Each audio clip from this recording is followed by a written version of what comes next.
हाँ तो प्यारे बच्चों नमस्कार।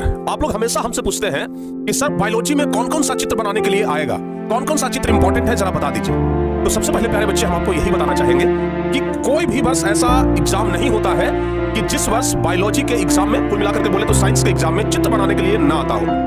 हर एक साल बायोलॉजी में, खास करके फिजिक्स के समय तो डायग्राम बनाने के लिए आता है, लेकिन बायोलॉजी में आपको कुछ ना कुछ चित्र बनाने के लिए जरूर रहेगा। कभी हो सकता है कि फूल का चित्र बनाने के लिए आ जाए, जिसको कह देगा कि पुष्प का चित्र, कभी मादा जननांग का, कभी नर जननांग का, कभी मानव उत्सर्जन तंत्र का, तो कभी नेफ्रॉन का।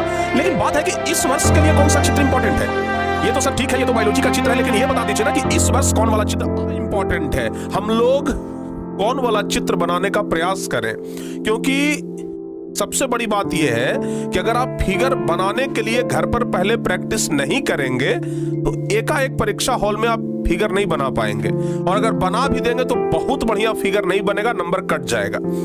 दूसरी बात यह है कि क्या फिगर बनाना बहुत जरूरी है, तो हम तो कहेंगे कि जितना आप लिखते हैं उससे ज्यादा जरूरी है फिगर बनाना।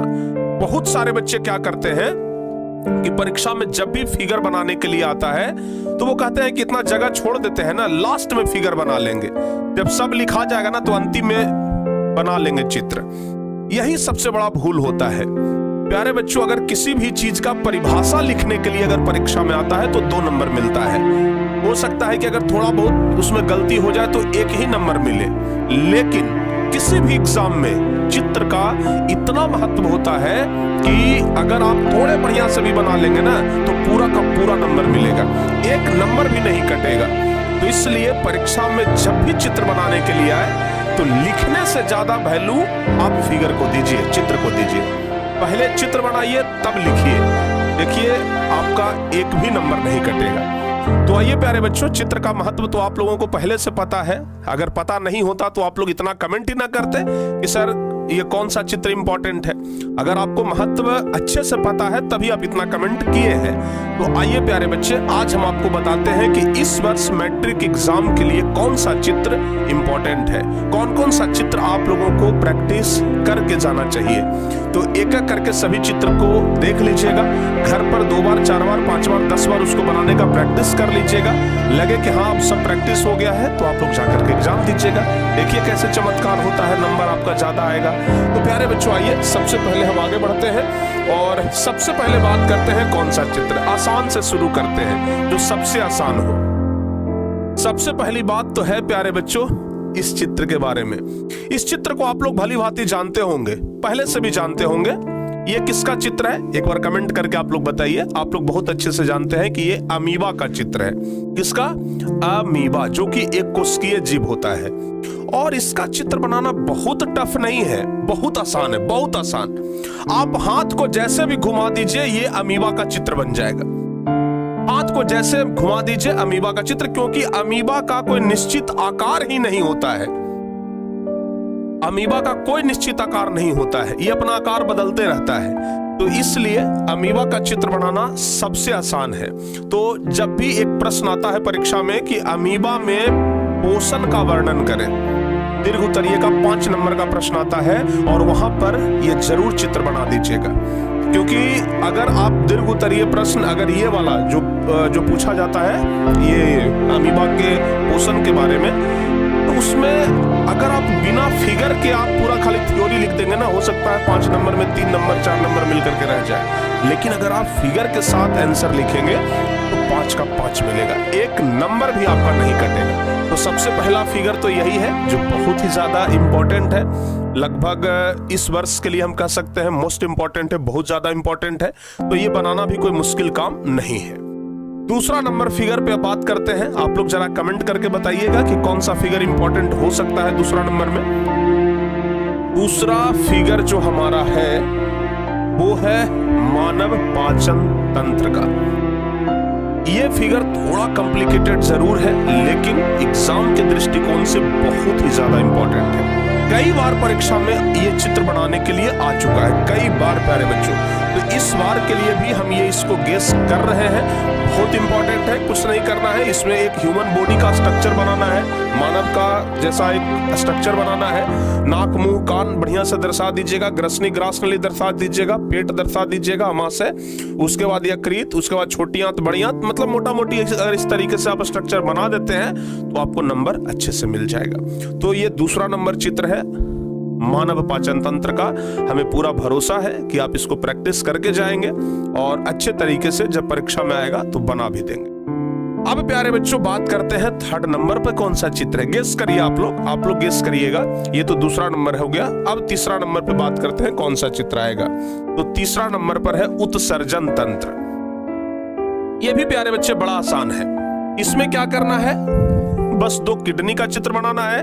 उसके बाद यहां से 2 पाइप ला करके जोड़ देना है मूत्राशय में और इस तरीके से बस बना देना है। ये तो हम कई बार आप लोगों को क्लास में भी बना करके दिखा चुके हैं कि इसे बनाना कोई मुश्किल कार्य नहीं है। 4 लाइन खींच दीजिए, ठीक है ना। 2 एक जो पाइप जैसा नली है उसको बना दीजिए, दोनों तरफ अटैच कर दीजिए। एक ब्रिक मतलब किडनी, एक किडनी अटैच कर दीजिए, दोनों से निकाल दीजिए पाइप। यहाँ मूत्राशय हो गया, मूत्रमार्ग हो गया। आराम से ये उत्सर्जन तंत्र यानी कि जो किडनी है आराम से बन जाएगा। तो ये तो कई बार हम क्लास में आपको बना के दिखा भी चुके हैं, तो ये बहुत ज्यादा मुश्किल नहीं लगता है। आप बनाने का प्रयास करिएगा। पहली बार तो सामने चित्र को रख दीजिएगा और तब देख देख करके बनाने का प्रयास करिएगा। बहुत अच्छे तरीके से बन जाएगा, नो डाउट। तो प्यारे बच्चे इसको आप लोग बहुत अच्छे तरीके से कर लीजिएगा, हमें पूरा भरोसा है। उसके बाद आगे आते हैं नेफ्रॉन का चित्र। आप लोगों को हम कई बार बताए हैं कि नेफ्रॉन जो कि ब्रिक का एक अभिन्न हिस्सा होता है प्यारे बच्चों, तो नेफ्रॉन का चित्र बनाने के लिए कई बार आता है। आप लोग को बताते हैं ना कि ब्रिक की रचनात्मक क्रियात्मक इकाई को नेफ्रॉन कहा जाता है। नेफ्रॉन का चित्र भी बहुत कॉम्प्लिकेटेड नहीं है। एक स्ट्रक्चर इस तरीके से बनाना है जिसमें डाली ऐसे ऐसे करके निकाल देना है, यहाँ से पाइप ऐसे घुमा देना है और ऊपर में हल्का सा इस तरीके का संरचना दे दीजिएगा, आराम से काम हो जाएगा। तो कुल मिलाकर के नेफ्रॉन का चित्र आप ऐसे करके अगर बना लेते हैं तो पूरा नंबर मिलेगा। कई बार तो ऐसा होता है कि 5 नंबर वाले प्रश्न में सिर्फ चित्र बनाने के लिए देता है कि सिर्फ चित्र बनाइए और 5 नंबर ले जाइए, तो वैसे स्थिति में तो और बेहतर हो जाएगा। तो इसलिए प्यारे बच्चों नेफ्रॉन का चित्र बहुत इंपॉर्टेंट है, इसको भी आप लोग बहुत अच्छे तरीके से बनाने का प्रयास कर लीजिएगा। तो ये नेफ्रॉन का एक चित्र इस वर्ष के लिए काफी ज्यादा इंपॉर्टेंट है। उसके बाद हम बात करते हैं इसका। ये क्या है प्यारे बच्चों, आपको बढ़िया से पता है, तंत्रिका तंत्र है, जिसमें कि ध्यान रखिएगा डेंड्राइट्स हो गया, केंद्रक हो गया, ये सब जो आप देख रहे हैं ये सब डेंड्राइट्स हो गया, केंद्रक, इन सब चीजों को आप बहुत अच्छे तरीके से कवर कर लीजिएगा। और हमें लगता है कि ये भी बनाना कोई बहुत ज्यादा मुश्किल नहीं है, ठीक है ना। अगर कॉम्प्लिकेटेड में अगर कोई है तो ये वाला है। अगर कॉम्प्लिकेटेड अगर कोई है तो फिर प्यारे बच्चे कौन वाला है, ये वाला है, नहीं तो ज्यादा कॉम्प्लिकेटेड कोई भी नहीं है, ठीक है ना। तो अच्छे तरीके से इसको आप लोग बनाने का पूरा प्रयास करिएगा।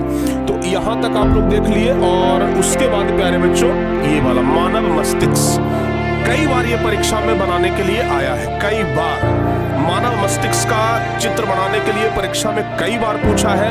बहुत ही ज्यादा इंपॉर्टेंट है, तो इस पर आप लोगों का विशेष ध्यान होना चाहिए, ठीक है ना। सेरिब्रम, सेरिबेलम, ये सब चीज, अग्र मस्तिष्क, मध्य मस्तिष्क, पश्च मस्तिष्क, इन सब चीजों को ध्यान में रखते हुए इसको आप लोग बनाइएगा, काफी ज्यादा इंपॉर्टेंट है। लगभग हम मान के चल सकते हैं, तो हमको लगता है 5-6 बार ये परीक्षा में आ चुका है। तो मानव मस्तिष्क का चित्र आप लोग जरूर बनाने का प्रयास करिएगा, बन भी जाएगा। अगर आप प्रयास करेंगे तो जरूर बनेगा, कोशिश करने वालों की कभी हार नहीं होती है। उसके बाद प्यारे बच्चों आता है मानव जनन तंत्र। मानव में ये जो जनन तंत्र है ये है मादा जनन तंत्र। क्या है बाबू, मादा जनन तंत्र है। तो मादा जनन तंत्र के बारे में आप लोग जरूर प्रयास करिएगा एक बार बनाने का, मादा जनन तंत्र। और कभी कभी तो जो नर जनन तंत्र होता है वो भी आता है, लेकिन मादा जनन तंत्र इस बार के लिए इंपॉर्टेंट है। आप लोग जरूर एकदम अच्छे तरीके से प्रयास करिएगा, ठीक है ना। हालांकि जो नर जनन तंत्र होता है वो भी काफी इंपॉर्टेंट है। आप लोगों को तो हम थंबनेल में ही दिखाए थे, ये वाला भी देख लीजिए, यही है प्यारे बच्चों नर जनन तंत्र। तो मादा जनन तंत्र और नर जनन तंत्र ये दोनों इंपॉर्टेंट है, कोई भी दोनों में से आ सकता है। हम ये नहीं कहेंगे कि यही आएगा, चाहे तो मादा जनन तंत्र भी आ जाए, नहीं तो नर जनन तंत्र भी आ जाए। तो अच्छे तरीके से इसमें बना लीजिएगा। 2 वृषण हो गया, शुक्रवाहिका हो गया, शुक्राशय हो गया, उस तरीके से आप लोग बना लीजिएगा। तो उसके बाद फिर सबसे लास्ट में प्यारे बच्चे आप लोगों को हम बताते हैं पुष्प। फूल का चित्र, ठीक है ना। फूल का चित्र जनन चैप्टर का एक बहुत महत्वपूर्ण टॉपिक है, तो हमेशा ये बनाने के लिए आता है। और फूल का चित्र भी हम आप लोगों को क्लास में कई बार बना करके बता चुके हैं, दिखा चुके हैं। तो फूल का चित्र भी आप लोग हमें लगता है बहुत अच्छे तरीके से बना लेंगे, बस प्रयास करिएगा एक बार, ठीक है ना। तो प्यारे बच्चे, कुल मिलाकर के हम आप लोगों को लगभग 8 या 9 चित्र दे रहे हैं। जैसे सबसे पहले तो अमीबा का, तो हम इसको तो चित्र में गिनती ही नहीं करते हैं, ये तो कोई भी बना लेगा। एक छोटा सा बच्चा, साल भर का बच्चा को भी अगर पेंसिल पकड़ा दीजिए तो वैसे से करेगा। हाँ, पेंसिल से याद आया, जब भी परीक्षा में चित्र बनाइएगा पेंसिल से बनाइएगा। पेंसिल के अलावा और किसी चीज का यूज बिल्कुल मत करिएगा। जब भी चित्र बनाना हो तो पेंसिल से ही चित्र बनाया जाएगा प्यारे बच्चों। अगर गलती से कलम का यूज कर लेंगे नंबर कट जाएगा, ठीक है ना। तो परीक्षा में जब भी चित्र बनाइए हमेशा पेंसिल से बनाइए, पेंसिल के अलावा और किसी भी चीज का यूज नहीं होना चाहिए, ठीक है ना। तो ये अमीबा का तो बन जाएगा। एक पाचन तंत्र का बता दिए, एक मानव उत्सर्जन तंत्र का बता दिए, दूसरा नेफ्रॉन का चित्र बता दिए, तंत्रिका तंत्र का चित्र बता दिए, मानव मस्तिष्क बता दिए प्यारे बच्चों, जनन तंत्र बता दिए, माता जनन तंत्र, उसके बाद फिर बता दिए आपको ये वाला जो नर जनन तंत्र है, और सबसे लास्ट में पुष्प का चित्र। तो इतना चित्र इस वर्ष मैट्रिक परीक्षा के लिए हमें लगता है कि बहुत इंपॉर्टेंट है। अगर इतना आप लोग याद कर लेते हैं तो बहुत अच्छा रहेगा और किसी प्रकार का कोई दिक्कत आपको नहीं होगा। उम्मीद करते हैं कि ये वीडियो आपको प्यारे बच्चे बहुत अच्छा लगा होगा। इस वीडियो का काफी डिमांड भी था, लेकिन हाँ, इस वीडियो को देखने के बाद आप अगले डिमांड को जरूर कमेंट कर दीजिएगा। आपका अगला डिमांड किस वीडियो का है? जो आपका सबसे ज्यादा डिमांड होगा उस पर हम तुरंत वीडियो ले आएंगे ताकि परीक्षा में आपको मदद मिल सके। तो प्यारे बच्चे, कमेंट जरूर करिएगा कि अगला वीडियो किस टॉपिक पे आपको चाहिए। उम्मीद करते हैं कि ये वीडियो आपको बहुत इंफॉर्मेटिव लगा होगा, अच्छा लगा होगा। अगर अच्छा लगा हो तो सचमुच में भाई वीडियो को लाइक जरूर करिएगा, शेयर भी कर दीजिएगा ताकि आपके सभी दोस्तों के पास पहुंच जाए। बाकी इस प्रकार का वीडियो आपको मिलते रहेगा। जय हिंद प्यारे बच्चों।